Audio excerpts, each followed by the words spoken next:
Hey everybody, this video is part of our full-length The Onside Kick podcast. You can find that on Blog Talk Radio, iTunes. You can pretty much find it anywhere, so we don't care where you listen. Just stick around and check it out. We're going to move on, though, into the San Diego Chargers. Mike McCoy no longer there with the Chargers. He's getting the boot as well, and this was one that Sean and I talked on an Onside Kick that you couldn't be at, Mark. Mm-hmm. I knew this was coming. I knew 4 games into the season, I knew this was coming. He's been nothing but disappointment for the San Diego Chargers. And, you know, how many times can you blow leads? How often can you let your talent underperform? Mm-hmm. You know, eventually he had to go. This is just yet another case of really good offensive coordinator or defensive coordinator in other situations. So really great coordinator, not a good head coach. It's really what it comes down to. It just did not work for him. He could not get the entire team to play at the level that they should be, which is a shame because Phillip Rivers is a great quarterback, and he could have gotten so much more out of him. He had 2, 1,000-yard receivers out there. There are so many great pieces to the puzzle that is the San Diego Chargers, and he could not get it to work. Yeah, he definitely deserved to be fired. Well, and this was one where I'm looking at an ESPN article right now, this one from Eric Williams, and he's a staff writer that says that Charger players even expressed a dismay over the Mike McCoy dismissal. So this is a guy who was liked by the players. Yeah. He's a player's coach. That only gets you so far. But really, it's how many games have you won for me lately? And this is... in his case, really at all. Yeah, well, this is a job, too, where you got to think of some outside factors.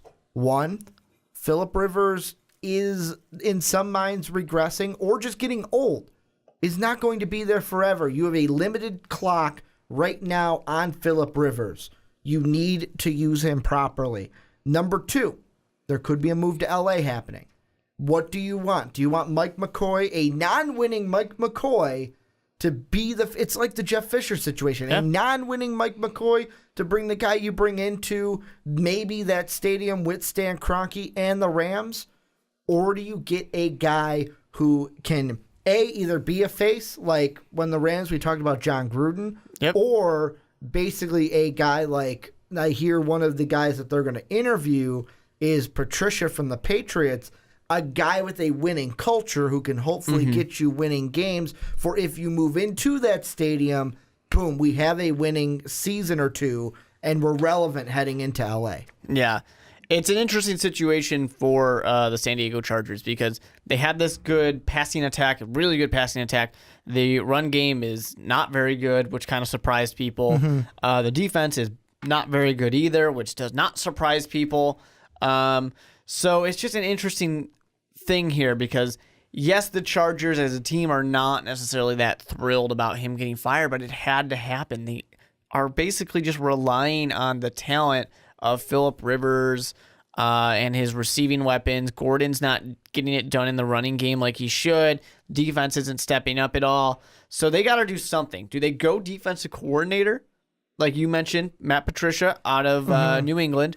And I'm going to say the one article I did see on that is All 22 website. I'm not that sure about, so take it with a grain of salt. But they're also talking about, talking about Mike Smith as well, Tampa Bay defensive coordinator. He's one I just saw, and you said defensive coordinator, and he's a coach that we haven't really talked about. Rams got an opening.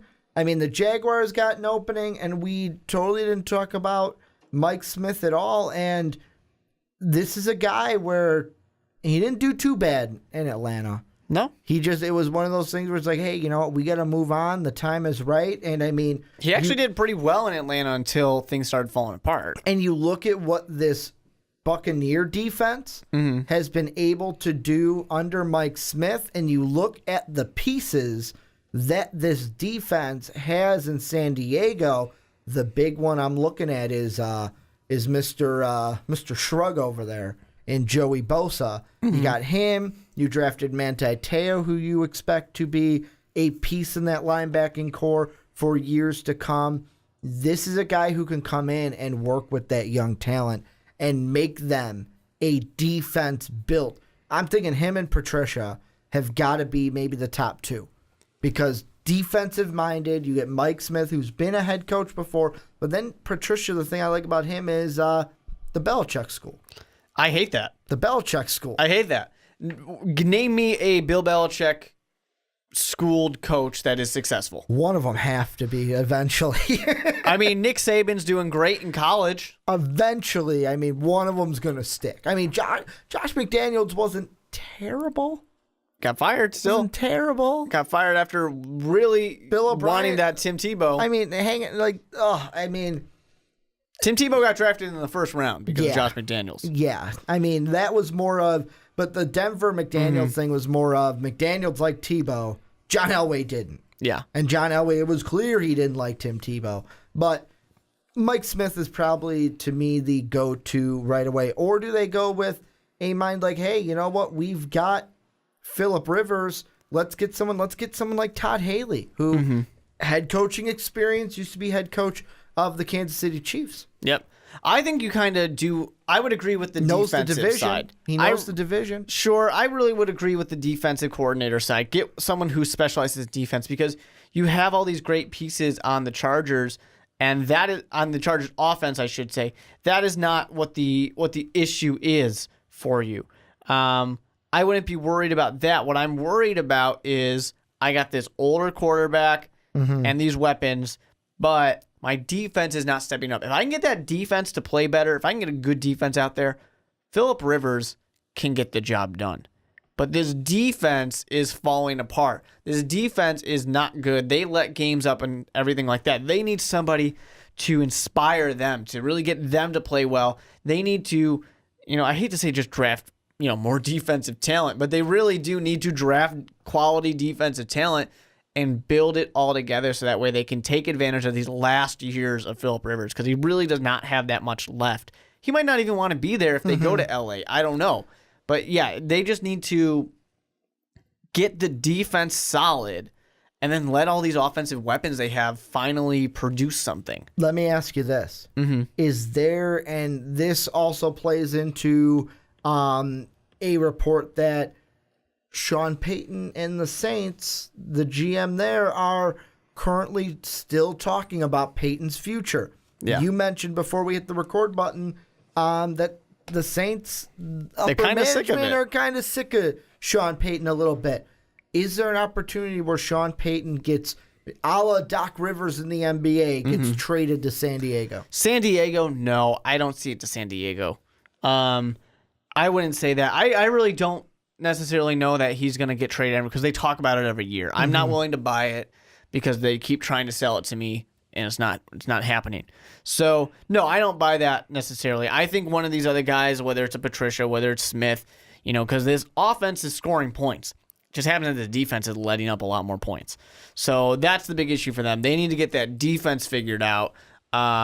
And also, I just can't imagine the Saints really are going to let Sean Payton go anywhere. He's done too much for the franchise, too much for the city. I don't see it until he is necessarily like, fuck you guys, I'm out of here. I don't see him going anywhere. Yeah, and I mean, the thing with Sean Payton that is really going to be, to me, the hamper on him going anywhere is when you talk about, oh, we're going to trade a coach, what are you going to give up for that coach? Are you going to feel confident giving up players? Okay, which players? Is it just money that you're giving over to the Saints? What is going to be the compensation for the Chargers getting Sean Payton, which to me would be the biggest question. Before we move on, is there anything in this that you feel like we need to talk about?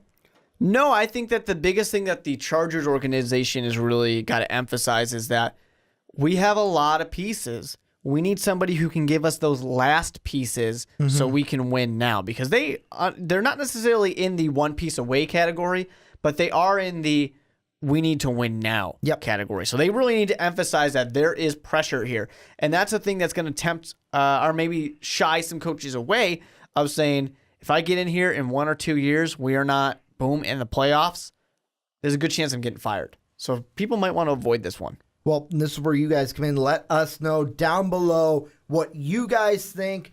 Who is going to be next to replace Mike McCoy for the San Diego Chargers?